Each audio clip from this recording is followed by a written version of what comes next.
All hail the new king in town. He took NXT and burned it to the ground. He brought in a bunch of wrestlers that we've never seen, and every color in the color scheme. It's Vince McMahon's party land.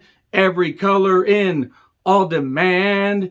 It was not black and gold, but red and green, and every color and more that you've seen. You want a party? Want a party? It's Vince McMahon's party land on the Price is Right set with a wrestling ring in it. I'm John Rant with my review of WWE NXT 2.0. I don't know what this goddamn show was. It wasn't dull, I'll say that much, and certainly a reset was needed, but really, this is the goddamn Kaleidoscope human centipede that got to the point where the Kaleidoscopes threw all over each other because they didn't want to toss each other's salads. I'm going to make this as gross as goddamn possible because the new set is gross. A reset is not the worst goddamn thing in the world, but seriously, I was expecting the Plinko machines and the yodeling, hilltop climber game and spinning the wheel and everything and stuff like that and mini golf. I was half expecting to just have Donkey Kong throwing barrels down there and Titus slipping, because why not just go back to when NXT was a fucking joke? That being said, there's going to be some positives, despite the fact that I just butchered Prince's party, man. Rest in peace, Prince. But this show, let me know your thoughts on this show in the comments, please. So the four-way guys do pre-tapes and everything. Kyle O'Reilly, Pete Dunne, Tommaso Ciampa, and LA Knight. Yeah. And okay, I hate the new theme. I hate it. I hate the new theme. It's absolutely abysmal. I'm sick to goddamn death of this. The West Texas rednecks are right. I hate rap. Oh, rap is crap. Oh, I hate rap. So, Rick Steiner's kid, one of the worst goddamn names that they've come up with. I'll get to that in a minute. He's fired up and everything, and LA Knight says he's going to beat up this cross-eyed idiot. Okay. Way to introduce a new talent and everything and just make fun of him. To be fair, he kind of just matched his dad as far as his look. He really does look like his dad. There's no disputing that is Rick Steiner's son. And it's LA Knight versus Braun Breaker. Okay, I don't have a fork, but let's just stick a fork in a guy. Are we back on the early 90s Raw sets where we just have TL Hopper, the Goon, and stuff like that? And yes, I know that was after Raw had been established, but seriously, it's not even good doink. Not even good evil doink. It's bad doink. The jokester one and everything. This is so stupid. This is so fucking stupid. This is Isaac Yankem bullshit. This is Sultan stuff.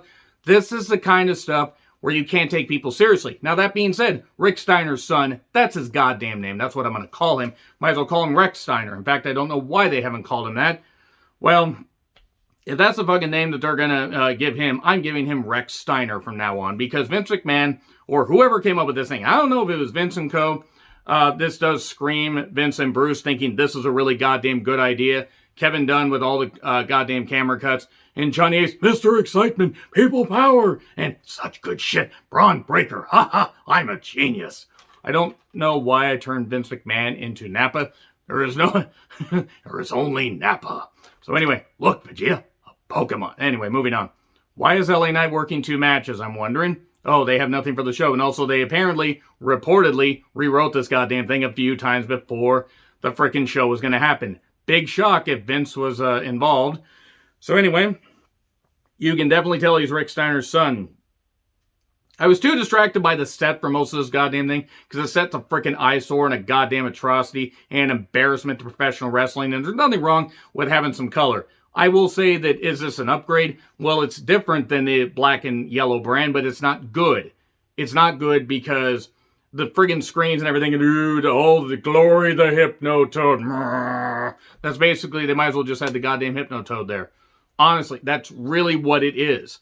It's like a kaleidoscope on an acid trip and everything, but a kaleidoscope human centipede, because I'm going to drive that image into your guys' head.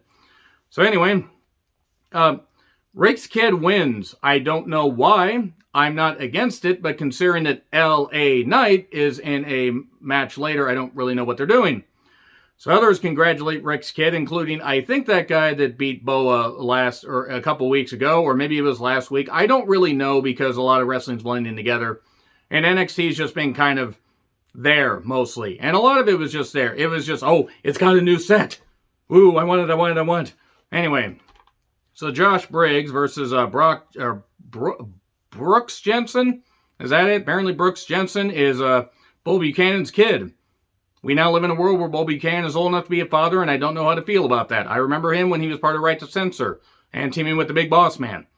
Wasn't Josh Briggs named in the Speaking Out movement? If so, why is he there? So they took on Imperium, Eichner, and Bartel. They want to keep the match sacred. They want to purify it to implement the final phase of their... Maybe I probably shouldn't say that, considering one of them is German. But moving on from that, Eichner wins with an impressive maneuver off the top. Cool. I don't know which one he pinned. I don't really care. So, and we're just rolling along here. And then, we get to Hit Row. Say less. Could you not say anything next time, you fucking goofs? I like Swerve. I don't give a shit about anybody else in this goddamn group. And if you do, that's fine. And if you guys love this show, if you loved anything about the show, if you loved everything about the show, fantastic. Again, there will be praise, but not for Hit Row. I'll praise Swerve because I love Swerve. I give zero flying fuck. I can't give any more fucks about this goddamn group. Because maybe if there were 5 less factions in WWE, I might care, but there's too many factions. Everybody's in a goddamn faction in NXT. It's the same problem in AEW, the same problem in New Japan. But at least in New Japan, it sort of makes sense because it's been established. Anyway, BFAB, these names are dumb, is what I wrote down. Took on something Cortez. I actually didn't catch her name. I'm sorry.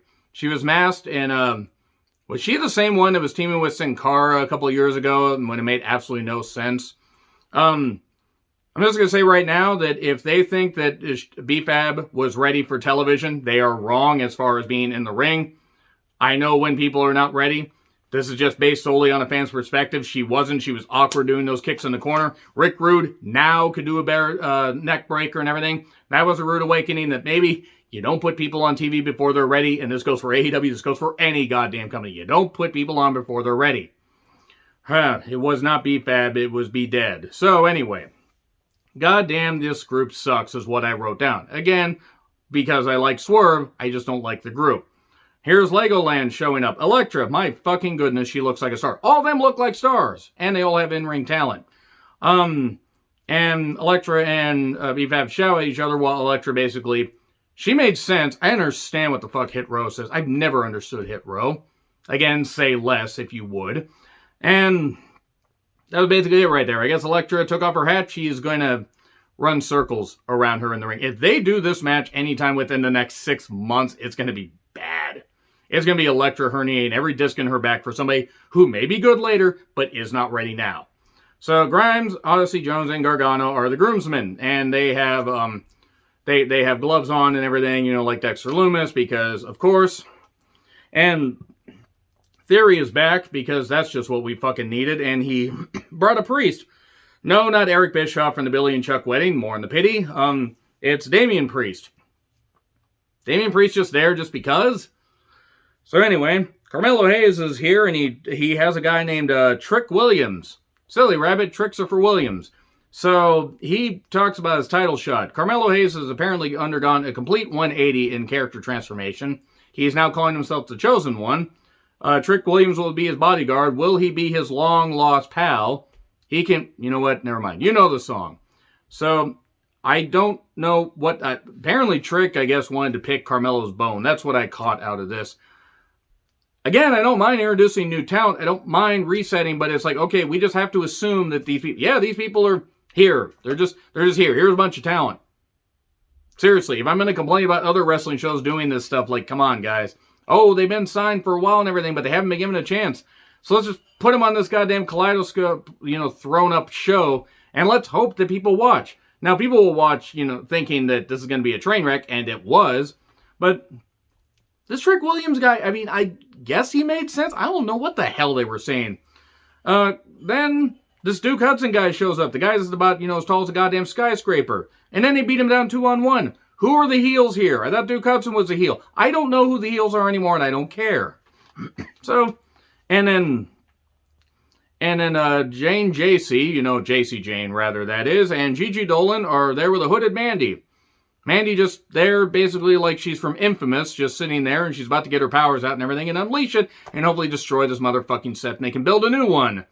No, she's just there basically encouraging them. Well, JC, goddamn JC, whew, boy, I can see why people praise her. So anyway, are JC and Gigi supposed to be a dominatrix team? That's all I'm going to say, and I'm just going to say right now, if the riding crop came out in this match, would have been whipping a black woman. Not that, networks are necessarily against that. 12 years, moving on. JC and Gigi took on Casey and Caden. We just need another K in this, and it could have been KKK. That's not good. So, they're wrestling, kinda. They're doing stuff. They're trying. I am glad that JC and Gigi are being given TV time, because I've seen, Priscilla Kelly, Gigi Dolan. I've seen her on a few indie shows, and she can work, and I'm glad she's getting a shot. And I've been impressed with what JC Jane has done. Casey's a good athlete. She's uninteresting and sounds like a discount Disney cartoon mouse. And Caden, she's just there. She's just there. She just exists. She's like if Ember Moon got contacts. I don't really understand it. Because she has no character otherwise. Like, what, her and Casey are the TikTok team? I don't know what TikTok is, and TikTok confuses me because I really don't understand it. I've seen the videos. I don't understand how the fuck it works. And I don't care because I'm old and out of touch. So anyway, Mandy now has brown hair. Apparently Mandy is becoming Trish Stratus 2.0, and let me tell you right now, if she can be half as good as Trish Stratus was at her peak, and Mandy's shown flashes of brilliance.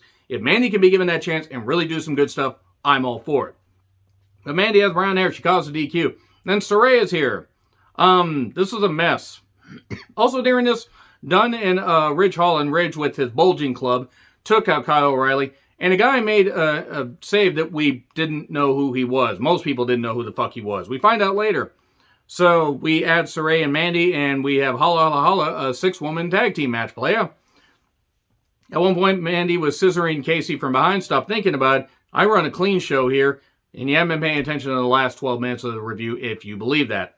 So Mandy then ends up pinning Caden, I think. I think she pinned Caden. I stopped caring because everything became a mess. It's not that I don't care about the talents, but again, this set's a fucking eyesore. I don't know if this is coming across, but I don't like the new set, and it annoys me greatly. It's stupid. It's too loud. It's like that, what was that, J-Lo song, Let's Get Loud? Maybe J-Lo's, movie career could get louder. But anyway, then Indy, that Persia? A Prince of Fame, whatever the hell her name is, I don't actually know. The tall Australian beauty there. And Cora Jade are there. And Candice is also there. Good on Candice. And, I don't know if it's a good idea for a pregnant woman to go around in a pandemic. I'm not saying she should be at home not doing anything, but whatever, vaccines, as long as she's safe. As long as she's safe, as long as baby's safe. So Ridge's bulging, club was out there for everybody to see, pointing it right at the camera. I know some people were thinking about it. You know who you are. I know you're thinking about it. So we cut to Regal being interviewed by Mackenzie Mitchell. And dresses somehow it wasn't the loudest thing even in that segment. And O'Reilly can't participate. But the guy who saved him, Von Wagner, who basically looks like what would happen if a tourist went to Chernobyl a few days after it happened. He looks like if the Great Khali, Paul Burchill, and a Chernobyl victim had a baby. I'm sure he's a nice guy, but seriously, you know what he reminds me of? He reminds me of Triton. Remember Triton from TNA? That's what he reminds me of. And maybe if we had a reason to care about this guy, we'd be like, oh, who? He actually kind of looks like Cro-Magnon Van Hammer. Heavy Metal Van Hammer, who had his biggest success facing off against Cactus Jack in 1991. And somehow stayed in WCW for the most part until 99. 99-2000, he was Corporal Stash as part of the Misfits in Action. Let's get back to current times. And this loud, stupid set. Ridge took on Drake Maverick. Drake has that bad theme. I vote for a beatdown. I like Drake. Drake's very good in the ring, and I'm very happy that he has been able to continue to be paid. Well, he got rehired. That's severely reduced pay, of course. Butchered that. Ridge hits a slam, 1, 2, 3. Ciampa wants Goldie back. And then the Diamond Mine shows up with... They show up with these two Creed boys. Their eyes are wide open. Their arms are wide open. And then we see a guy named Tony D'Angelo, who's apparently a 1930s mobster, wandering around. Who are these people? Why do we care? Did we not think to maybe, I don't know, not introduce 20 million people on the goddamn show? Nothing wrong with trying to do some good things, but maybe ease back a little bit, because I'm not going to remember who any of these people are. I had to write down these notes, and I barely remember any of this stuff. And I have horrible handwriting also. The Creed brothers are there with all of Diamond Mine, including Malcolm Bat Bivens. And they take on two jobbers, one guy in really loud tights. I didn't catch. One guy I think was named Dan something. Who was the girl with the chains? looked like Julia Hart if Julia Hart was in strong woman competition. So anyway, I don't know what was happening to Creed Brothers 1, and apparently her name is Ivy Hale. She kind of reminds me of a girl I knew in high school named Ivy. Well, I mean, let's see, being choked out with a chain, there are worse ways to go. I mean, come on, it was like David Carradine. How'd he get roped into that? Too soon? So then Kushita's here, and finally, somebody, he's also healed and back from having his bout with the virus. Good. I'm glad. Can the Cruiserweight Championship just be dissolved, though? It doesn't mean anything. We don't need more mid-card championships. The whole 205 Live brand doesn't mean anything. It doesn't mean anything. Too much programming. Let's focus on just having some people like on NXT and maybe not having 20, just whatever. Anyway, LA Knight and Pete Dunne and Ciampa and Von, Wagner, Heavy Metal Von Wagner are here, and it's Fatal 4-Way NXT title matches. Poor Von Wagner did not get a goddamn reaction because nobody knows what the fuck he is. And it's the poor guy's fault. Or it's not even the poor guy's fault. It's the company's fault. Jesus Christ. It's like Paul Burchill. Except we don't have Katie Lee. She's still hot. Really, really hot. Anyway, Dunne, Knight, and Ciampa tried to make this work. This Wagner guy, he's not bad. He's got good size. But he was clearly out of his element here. Not ready for this at all. And Ciampa did a dive. A guy whose neck is hanging on by a piece of silly string, and he does a dive. Knight was bleeding badly. I hope he's all right, because that was a really bad gusher. It's like, fruit gushers! Fruit gushers! Ow, I don't know why he would be doing that. Superplex by Knight, but then Ciampa wins with the fairy tale ending soon after. So what's old is old again, and Ciampa has Goldie back. Cool. Whatever. I mean, all right. He's only going to be a transitional champion. There are some that think that Joe isn't legitimately hurt and that, this is a way to just get the title off of him. But if that's true, then why would you put it on Ciampa? That's just a question. Ciampa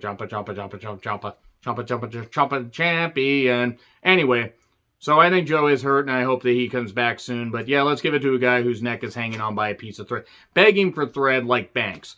So anyway, the wedding is here. We get a pre-tape and all that stuff, and we get the entire recaps, and Indy talking about he even had room for pie, which was funny. So, I'm going to need Io to step on me while wearing that dress. I'm not saying, I'm just saying. And why are the grizzled hung veterans here? Noah, you stop thinking about it.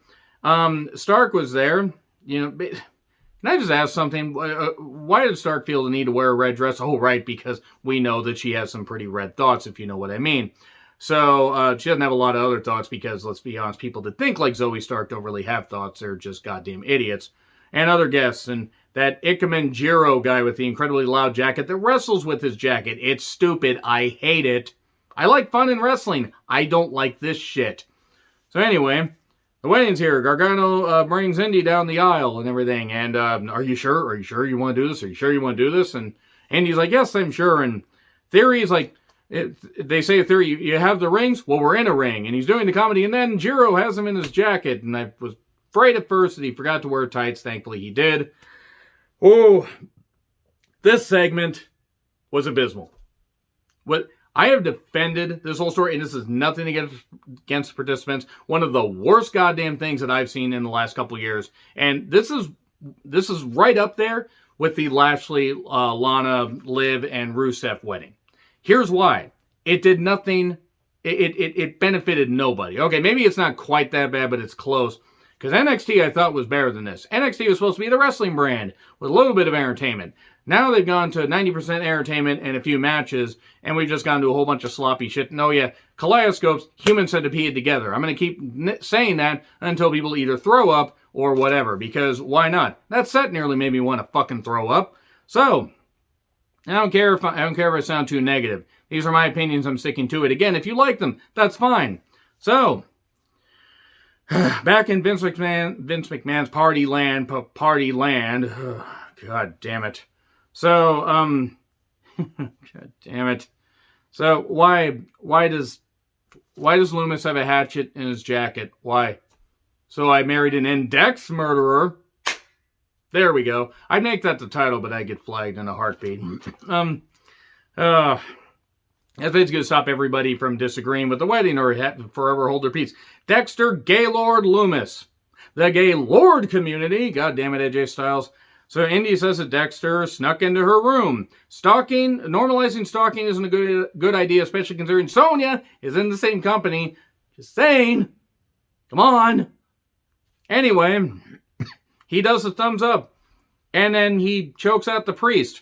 It's a shame Eric Bischoff wasn't here as the priest. And then Beth comes in because she was an ordained minister. Or I think like the previous day, I became an ordained minister. Remember when Beth Phoenix, the worst thing that happened to her in her career was having to sell for Kelly, who couldn't do a goddamn thing right in the goddamn ring, except, screaming everything when she did the head scissoring, and Beth, who could wrestle and wrestle circles around her in her sleep, had to job to her a couple times. Remember that? This replaces this as the worst goddamn thing that Beth has done. And I like Beth. And I like the people involved. But goddamn, this is shit.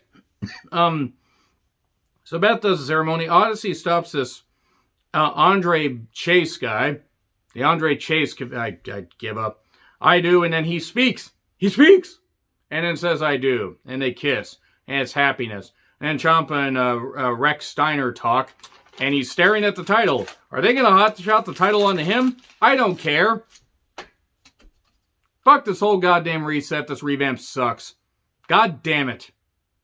Let me know your thoughts in the comments. Like, share, subscribe. Twitter handle in the description. I'm John Ritlin. Fuck Vince and Co. I'll see you soon.